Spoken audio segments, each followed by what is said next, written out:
We talked about a number of examples given in the Tanakh, which is the Old Testament scriptures, in which God demonstrates the requirement that sins must be paid for and that the only payment that was acceptable was the shed blood of an innocent substitute.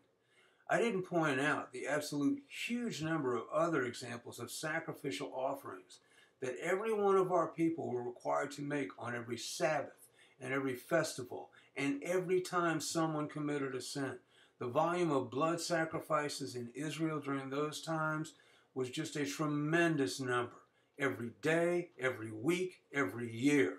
And the message of those blood sacrifices in every case was that an innocent substitute, one innocent of the sins, had to give its life to pay for the sins of the guilty. We didn't speak in detail about the state of our people, but the Tanakh makes it clear that our people were even more wicked and sinful than the nations surrounding them that God had destroyed because of sin. So God began to send prophets to our people to warn them to return to Him. But instead of listening to them, our people beat them, imprisoned them, and sought to kill them.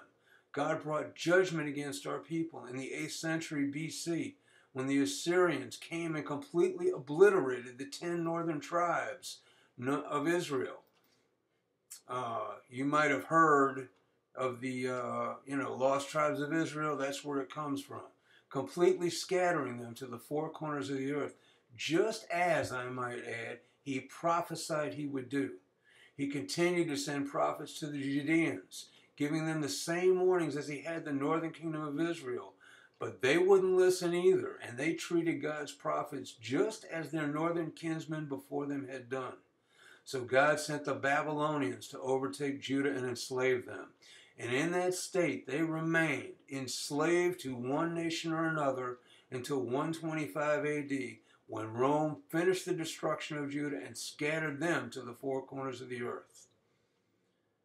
The reason that Judah remained a viable entity, a viable Jewish entity, until 125 AD, because God always honors His word.